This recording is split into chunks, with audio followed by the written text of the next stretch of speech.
కృపగల యేసయ్య నామములో మీ అందరికీ శుభాలను తెలియజేస్తూ ఈ ఉదయకాల ధ్యానాంశము కొరకై దేవుని వాక్యాన్ని చదువుదాం. పరిశుద్ధ గ్రంథములో నుండి సామెతల గ్రంథము 11వ అధ్యాయము 28వ వచనం.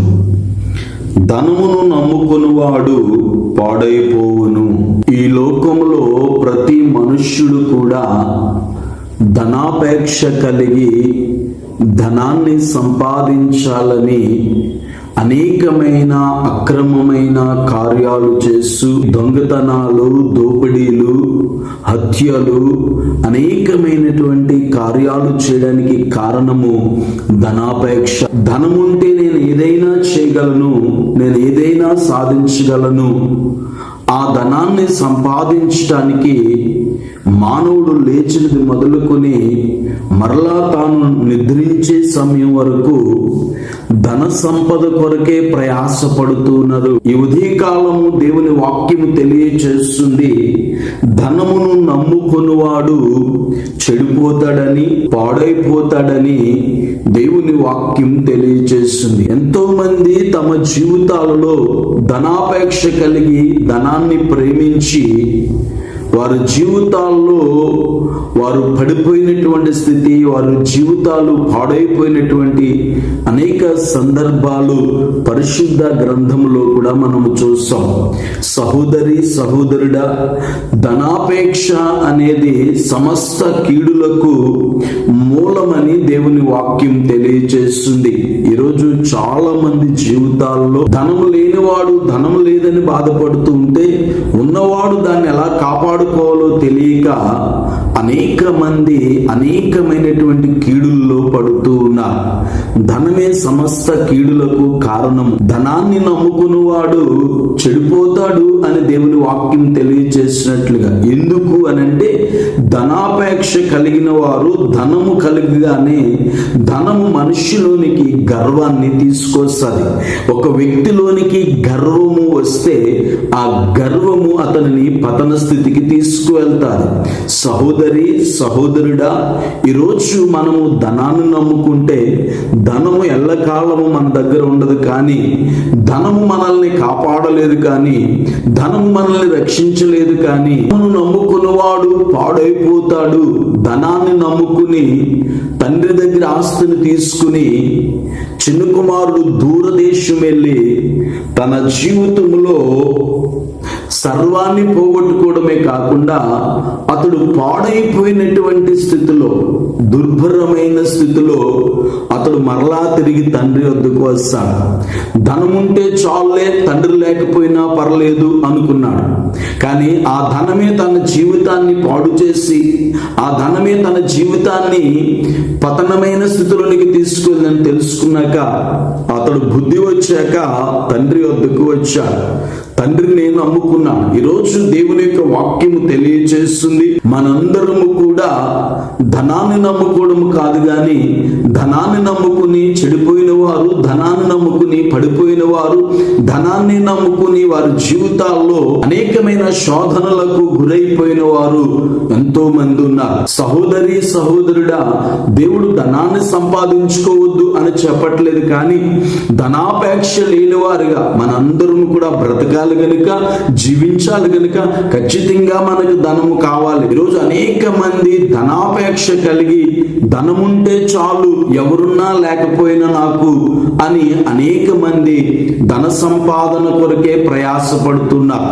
ఒకరోజు నీ ఆస్తి నీ అక్కరకు రాదని, ధనమే సమస్త కీడులకు మూలమని దేవుడు చాలా స్పష్టంగా తెలియజేస్తున్నాడు. ధనాన్ని నమ్ముకుంటే మనం పాడైపోతాము, ధనాన్ని నమ్ముకుంటే మనము చెడిపోతాం. మరి ఎవరిని నమ్మాలి, దేని యందు మనము నమ్మిక ఉంచాలి అని ఆలోచన చేసినట్లయితే పరిశుద్ధ గ్రంథములో ధనవంతుడు నా ప్రాణమా తినుము, తాగుము, సుఖించుము, అనేక సంవత్సరాలకు సరిపడగా నేను ధనాన్ని సంపాదించాను అని వాడు తన ధనాన్ని నమ్ముకుంటే ఆ రాత్రి ప్రభు, ఒరే వెర్రివాడా, ఈ రాత్రి నీ ప్రాణాన్ని నేను అడుగుతున్నాను, నీ సంపాదన ఎవరి వశమగునని దేవుడు తెలియజేస్తున్నట్లుగా ఈరోజు ఎంతో మంది వారి జీవితాల్లో సరైన ఆహారం తినకుండా, సరైనటువంటి వసతులు లేకుండా వారు ధనాన్ని సంపాదించి వడ్డీ వ్యాపారాలకు ఇచ్చి ధనాన్ని వృద్ధి చేసుకున్నారు. కానీ చివరికి ఆ ధనము వారికి అక్కరకు రాలేదు. ఎంతో మంది జీవితాలు ధనాన్ని నమ్ముకుని పాడైపోయిన వారు ఉన్నారు. మరి ఈ ఉదయకాలము దేవుని యొక్క వాక్యము తెలియజేస్తుంది. పరిశుద్ధ గ్రంథములో నుండి తిమోతికి రాసిన మొదటి పత్రిక 6వ అధ్యాయము 17వ వచనాన్ని చదువుదాం. ఇహమందు ధనవంతులైన వారు గర్విష్ఠులు కాక, అస్థిరమైన ధనమునందు నమ్మిక ఉంచక, సుఖముగా అనుభవించుటకు సమస్తమును మనకు ధారాళముగా దయచేయు దేవుని యందే నమ్మికించుడని ఆజ్ఞాపించుము. ఈరోజు ధనాన్ని నమ్ముకుంటే మనం పాడైపోతాం, కానీ దేవుని నమ్ముకోగలిగితే మనం బాగుపడతాం. దేవుని నమ్ముకుంటే మనం దీవించబడతాం. దేవుని నమ్ముకుంటే మన జీవితాలు వర్ధిల్లుతాయి. దేవుని గనుక మనం నమ్మగలిగితే దేవుడు మన జీవితంలో అద్భుతమైన కార్యాలను దేవుడు చేయగలిగిన దేవుడు. ధనాన్ని నమ్ముకున్నవాడు పాడైపోతాడేమో, కానీ దేవుని నమ్ముకున్నవాడు ఎవడూ పాడవడు. ఈరోజు మీరు దేవుని నమ్ముకోగలిగితే దేవుడు మీ జీవితంలో ఉన్న ప్రతి పరిస్థితి నుండి, ప్రతి కష్టము నుండి, ప్రతి శ్రమ నుండి, ప్రతి ఒక్క ఆర్థికమైన పరిస్థితుల నుండి ప్రభు మీ జీవితంలో అద్భుతమైన కార్యాలను దేవుడు జరిగిస్తాడు. ఇంకా మీరు ప్రభు నమ్ముకోకపోతే ఈ మాటలు వినుచుండగా మీరు ఎలాంటి స్థితిలో ఉన్నా ప్రభువును నమ్మండి, ప్రభు యందు విశ్వాసం ఉంచి మీ జీవితాలను ఆయన బాగు చేయగలిగిన దేవుడు. ఎంతో మంది డబ్బులు నమ్ముకుని నష్టపోయి చివరికి ఏమీ లేనటువంటి నిస్సహాయ స్థితిలోనికి వెళ్ళిపోయిన వారు అనేక మంది ప్రభువును నమ్ముకుని ప్రభు యొద్దకు వచ్చి వారి జీవితాల్లో వారు దీవించబడ్డారు. సహోదరి సహోదరుడా, ఈ ఉదయకాలమే మీరు ప్రభువును నమ్మండి. మీ పరిస్థితులన్నీ మార్చబడితే ప్రభువు నమ్ముకున్నవాడు ఎవడు చెడిపోడు. ఆయన బాగు చేసే దేవుడు. నీ జీవితాన్నైనా, నీ కుటుంబాన్నైనా, నీ పిల్లల జీవితాన్నైనా, మీ వ్యాపారాన్నైనా, మీ ఉద్యోగమైనా, మీ చేతి పనైనా, ఏదైనా సరే ఆయన నమ్ముకుంటే ఆయన బాగు చేసే దేవుడు. మన జీవితాలు బాగుపడితే అలాగూ బాగుపడినట్లు ప్రభు యందు నమ్మిక ఉంచుదాం.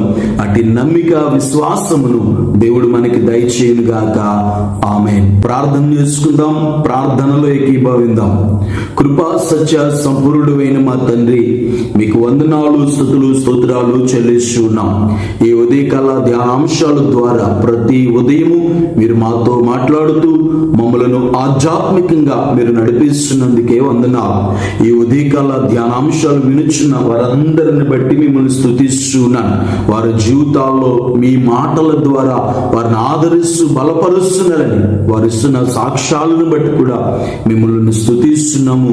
మీకు కృతజ్ఞతాస్తుతులు చెల్లిస్తూ ఉన్నాం. ఇంకా ఎవరైనాను ధనాపేక్ష కలిగి జీవిస్తూ ఉంటే ఈ ఉదయమే మీ యందు నమ్మిక ఉంచగలిగినట్లు, మీ యందు విశ్వాసం ఉంచగలిగినట్లు, అట్టి విశ్వాసములోనికి ప్రతి ఒక్కరిని మీరు నడిపించి బలపరచమని ప్రార్థన చేస్తున్నాను. ఈ ఉదయకాలము వారి జీవితాలలో మీ ఉన్నతమైన కార్యాలను జరిగించండి. ప్రార్థన అవసరం కొన్న బిడ్డలందరిలా మీరు మేలు చేయండి. ప్రతి కుటుంబాన్ని దీవించండి, ఆశీర్వదించండి. మేము ధనాపేక్ష లేని వారిమే మీ యందు విశ్వాసము కలిగి జీవించినట్లు అట్టి ఉన్నతమైన కృప మాకందరికీ మీరు ప్రసాదించమని యేసు నామములో ఈ మనవులు అడుగుచున్నాను పరమ తండ్రి.